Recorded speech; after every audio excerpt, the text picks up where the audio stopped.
लेकिन एक बड़ा सवाल ये भी है ना कि हम कैसे एनालाइज कर सकते हैं, हम कैसे पहचानेंगे कि वास्तु के लिए हम जब किसी के पास जाते हैं, जो हमें डायरेक्शन मिल जाता है तो इंसान उस अकॉर्डिंग कर लेता है, लेकिन हमें कैसे पता चलेगा? सबसे बड़ा मत तो यही है, क्योंकि जब हमें बताने वाला ही गलत बता रहा है तो नॉर्मल सी बात है हमारा आगे का प्रोसीजर भी गलत हो जाएगा। एब्सोल्युटली। तो उसके लिए मतलब हमारा जो YouTube चैनल है उसकी प्लेलिस्ट में हम इस वीडियो के साथ वो प्लेलिस्ट अटैच कर देंगे, उसमें मंत्र चिकित्सा कैसे सीखनी है उसका पूरा पार्ट है। मेन बात जो हम बताना चाहते हैं, एक ऑरा को नापने का तरीका होता है, तो वो मेरे ख्याल से डॉक्टर आरती ज्यादा अच्छी तरह बताएंगे, क्योंकि वो सबको जो है ऑरा के तरीके से बताते हैं कि हम ऑरा को कैसे ऑब्जर्व कर सकते हैं। तो अब जैसे मेरे सामने ये मैंने एक शीट के ऊपर जो है ये श्रीम बीज मंत्र लिख दिया, ठीक है, और इसको बहुत बार लिखने के हिसाब से वो पीछे यहाँ पर लिख के लगा दिया।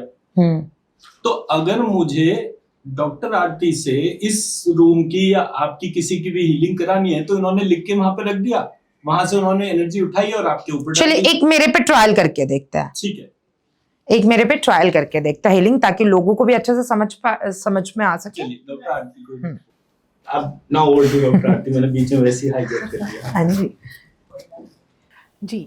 तो इस टाइम कोई डिस्कम्फर्ट? मतलब हाँ, सो नहीं पाई हूँ ठीक से, कहीं ना कहीं बहुत सारी चीजें चल रही है माइंड में। कोई बात नहीं, अपने आप को ऑब्जर्व करें। आफ्टर 2 मिनट्स मैं पूछूंगी क्या रिलैक्सेशन है और आपने परसेंटेज में बताना है। Ready? Okay. With close eyes feel the breath till navel. अपना नाम बोल दीजिए एक बारी। अंकिता शुक्ला। क्या ऑब्जर्वेशन? काफी रिलैक्स। काफी से समझ नहीं आता, परसेंटेज? 50%। Thank you. जेन्युइनली मतलब मुझे ऐसा बहुत रिफ्रेशिंग सा, मतलब मैं एक एक चीज ना ऑब्जर्व कर पा रही थी कि मतलब ये नहीं कह रही एक्टिविटीज, बट एकदम शांत, मुझे बहुत अच्छा रिफ्रेशिंग फील हो रहा है। ओवरऑल अगर मैं मेरा एक्सपीरियंस बताऊं तो मुझे एनर्जी फील हो रही थी दैट कुछ तो मेरे अराउंड वर्क कर रहा है, एंड मतलब ऐसा लग रहा है मैं काफी रिफ्रेश हो गई। जितना मैंने इस पॉडकास्ट की शुरुआत की थी, जितनी रिफ्रेश मैं उस टाइम नहीं थी, अब अगर आप फील कर पा रहे हो तो मेरे आवाज में भी आपको वो चीज साफ तौर पे महसूस हो रही होगी। मुझे बहुत अच्छा लगा। नहीं हाँ, मतलब 2 मिनट में अगर आप इस तरीके की एक्टिविटीज कर रहे हो तो ये बहुत बहुत इफेक्टिव है। कोई इसके पीछे कोई मंत्र भी वर्क करेगा? देखिए कुछ चीजें ऐसी हैं जिसमें डॉक्टर आरती क्या करते हैं, जैसे हमारे सामने ये शीट्स रखी हैं, इनमें हमने बहुत सारे बीज मंत्र लिख रखे हैं। तो ये जो बीज मंत्र हाथ से लिखे हैं, इसकी वो ऊर्जा उठाती है और ऊर्जा उठाकर आप में डालती है। आपसे रिक्वेस्ट, हीलिंग रिक्वेस्ट लेना कि भाई मेरा नाम अंकिता शुक्ला है, मेरे को जो है प्लीज हील करिए। तो जब आपने रिक्वेस्ट करी तो एक वैक्यूम क्रिएट हो गया, इन्होंने उस वैक्यूम में वो एनर्जी डाल दी, ठीक है। तो एनर्जी लिफ्टिंग एंड प्लेसिंग इसकी अप्रोच हो गई है। मतलब जैसे कुएं से पानी खींचना और उसके बाद उसी पानी से नहाना, पीना, खाना, ऐसे करके सारी प्रक्रियाओं में उस पानी का प्रयोग हो गया।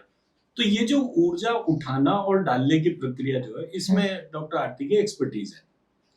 ये एक्सपर्टीज कैसे बनी? 3000 बार रोज लिखा।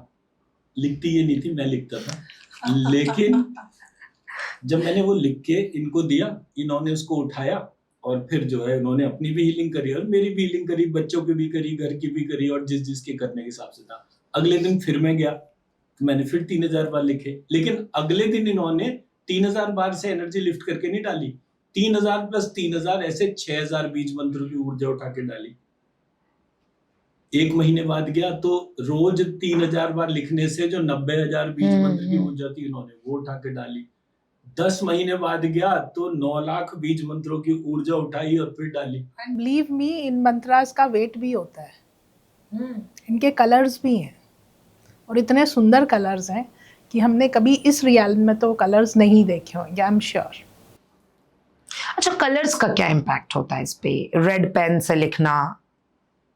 मैडम देखिए, जो जितने भी ये रेकी, प्राणिक हीलर वाले जितने भी लोग हैं, इनको हीलिंग का एक फॉर्म ही नहीं पता। जैसे रेकी और प्राणिक हीलर जो है, ये बुद्धिज्म ड्रिवन डोमेन है। बुद्धिज्म एक नास्तिक दर्शन है, हमारे यहाँ हिंदू फिलॉसफी के तौर पे एक आस्तिक दर्शन है। आस्तिक दर्शन और नास्तिक दर्शन में फर्क क्या होता है? आस्तिक दर्शन मानता है कि ये अखिल ब्रह्मांड का एक रचयिता है, नास्तिक दर्शन कहता है ये अखिल ब्रह्मांड ही एक इंटेलिजेंट डिजाइन है, देयर इज नो क्रिएटर।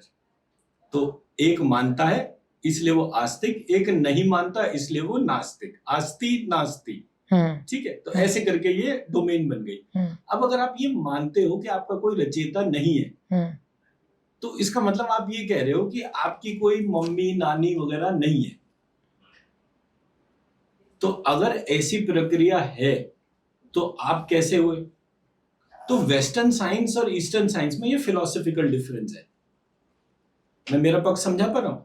हम जब तक बार बार ये मानते हैं कि ईश्वर एक रचयिता के रूप में मौजूद है, हम तब तक सुकून में रहते हैं। आप अपने आप को एक छोटा बच्चा मानिए और कहीं मॉल में जाइए, आपकी मम्मी आपके साथ में है तो आप अलग तरह से एंजॉय करेंगे, और आपकी मम्मी साथ में नहीं है तो आप अलग तरह से रहोगे। एक फियर होगा, कौन आ रहा है, कौन जा रहा है, कौन मुझे छू रहा है, क्या, हर चीज में एक क्वेश्चन मार्क होगा। तो नास्तिक का प्रॉब्लम फियर है, फियर से स्ट्रेस, एंजाइटी, डिप्रेशन है, ठीक है। आस्तिक हमेशा मानता है कि ईश्वर मेरे अंदर भी है, साथ में भी है, हर जगह है, तो उसको फियर नहीं होता। जहां जहां वो बाकी लोगों के प्रोसेस में इम्पैक्ट हो जाता है तो वहां पर वो थोड़ी देर के लिए भटक जाएगा। ये जो आस्तिक और नास्तिक की बात हो रही है आजकल, अगर आप जेंजिस में देखो तो कहीं ना कहीं ये लोग साइंस पे ज्यादा बिलीव करते हैं, धर्म पे, भगवान पे, ये सारी चीजों पे बहुत कम बिलीव देखने को मिलता है मेनली। इसके लिए ना मैं थोड़ा सा इसमें ऐड करना चाहूँगी। हमारे इनिशियल डेज में ना जब हम रिसर्च करने की कोशिश कर रहे थे तो हमने एक अपने भैया हैं उनसे बोला कि भैया हमको ये रिसर्च करनी है तो इसके क्या स्ट्रक्चर्स होंगे ये बताइए। तो उन्होंने ना एक बड़ा खूबसूरत सा आंसर दिया।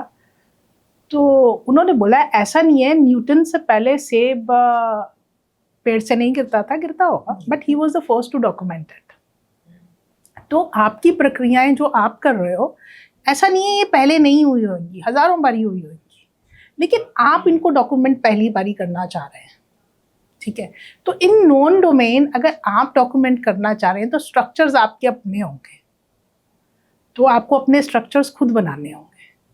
तो उस टाइम डॉक्टर शुक्ला और मैं हम बात कर रहे थे कि ये चीज़ भी खुद ही करनी पड़ेगी। तो धर्म या अधर्म, अधर्म तो नहीं, खैर जो धर्म को नहीं मान रहे या किसी देवी देवता को नहीं मान रहे, ऐसा नहीं है कि वो है नहीं है। और एक चीज़ उन्होंने भी बहुत अच्छी हमें बताई उस टाइम पे, कह रहे कि तुम लोग जिस चीज़ पे काम कर रहे हो उसको हम डार्क एनर्जी बोल देते हैं, ठीक है, तुम काली पे काम कर रहे हो।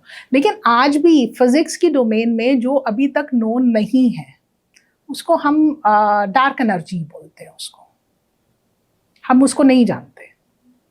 तो actually speaking you are working with that part of physics जो कि हमें नहीं पता। और नॉन डोमेन में हम सिर्फ फिजिक्स का 5% ही जान पाए हैं, जिसमें हम IITs या कितना भी कुछ भी कर लो आप, जितना भी समझते हो, length and width of the subject, उतना हम समझ पाए हैं, तो वो सिर्फ 5% भी शायद नहीं है। और आप उस 95% का काम कर रहे हो, उसमें से भी हो सकता है कुछ पॉइंट्स में ही हम काम कर पा रहे हो, लेकिन ये वो काम है जो डार्क एनर्जी है, नोबडी नोज अबाउट इट।